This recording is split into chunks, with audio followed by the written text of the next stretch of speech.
a lot of us are working, right? We're nowadays, we got to work, we got to pay bills. That's right. We get to stay home and eat and watch Netflix all day. I wish that would be nice, but it's not going to happen. But there's something that we all are involved in various activities and groups and works. We're meeting people and friends. What do we look like when we're out day to day? What are you reflecting? When people look at you, what do they see? What do they see? Who are you reflecting day to day? Who is Taylor reflecting? What does your image say about you? It made me think a lot about when I was younger. We have some art people in here? Do I have anybody who's really creative with art? Come on, we need some. Yeah, come on, don't be shy. Okay. So a lot of people come to me and say, "Oh, Mandela, you're such a good, gifted speaker. You can speak. You seem to be so confident on stage. You seem to just feel natural when you're up there." And I'm like, yeah, I thank God He gave me this gift of speaking. Obviously, it takes work and practice and mistakes, and you learn. But I thank God He gave me this gift of speaking. It's the opportunity to create these speeches or messages to inspire or uplift and build people up, right? So I thank God that He gave me this ability to create speeches. Now, I thought about it when I was growing up. He didn't really give me the creative ability to do art. That is for sure. And honestly, I said this before. I may have said this story before, but I don't know if I told you about when in grade 9, what happened with my grade 9 teacher. Did I tell you this? My grade 9 teacher, that was like the end of my art career right there and then. I know, it was really sad. Well, okay, I'll give you the context. Okay, so 8th grade, I didn't want the class. I was forced to go into this class for some reason. I had to go into this art class. So me and my friend, we never really paid attention. We were messing up in art class all the time. We gave the teacher so much issues and problems. She was frustrated with us, right? Sometimes we're showing up late. Actually, a lot of times showing up late. Sometimes not showing up to class. We were just goofing off. We were messing with other people's art. I didn't care. But then one day I said, you know what? I'm going to really try. I'm going to actually try and do this thing called art and try to be all creative. Like, I've got this. And I love basketball, right? So I said, she said, we have to create this piece of something you love and are passionate about. And so I drew a picture of me, like Kobe Bryant, okay?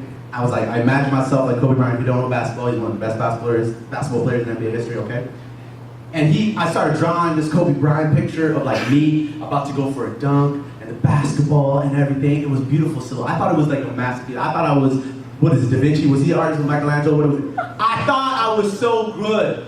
And so I handed it, I'm like, yo, A+.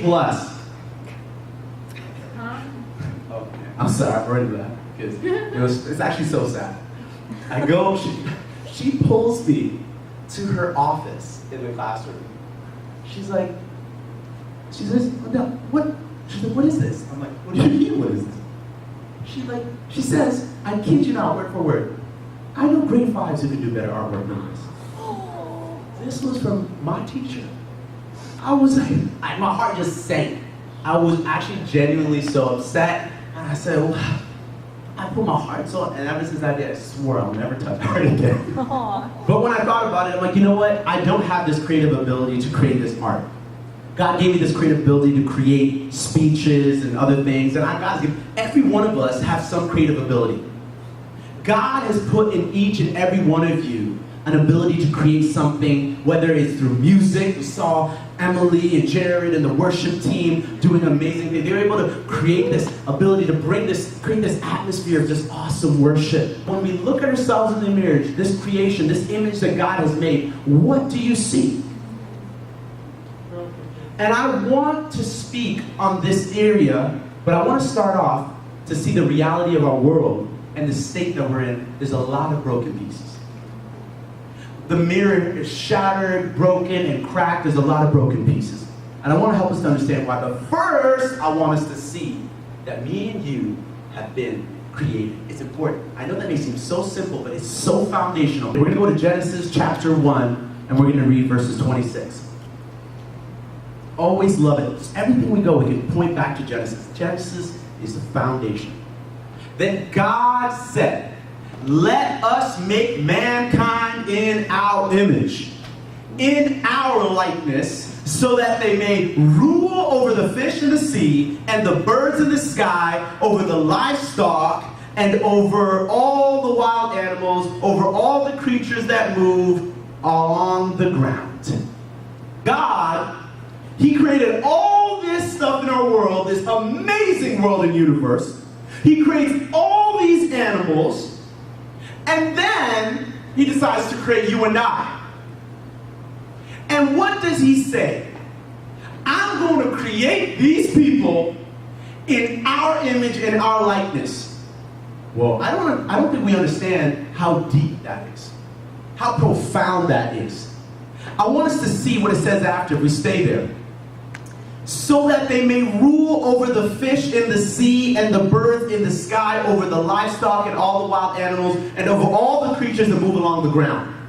When God created you and I gotta move this because I'm gonna be moving for a bit, man. I'm serious. When God created you and I, He created you with the purpose to have dominion and authority. I want you to catch it. Did you hear that? When God created you and I, He created you with the intention to have dominion and authority. Do you know what that means? Just think about our world. Everything in our world. Do you see animals creating buildings? I would love to see that. Maybe in Madagascar, or what's that one movie? What's the most recent animal movie? It was so good. Zootopia? Yeah. It's like an animal world. It's such an awesome movie, though. But like if animals have the world, we imagine this thing, but it's ridiculous. We don't have jaguar kingdoms and they have buildings and create. They don't really create stuff the way we do. We get fascinated when crows and stuff start to be able to be so creative and animals are so intelligent, but they don't have dominion over this world, do they?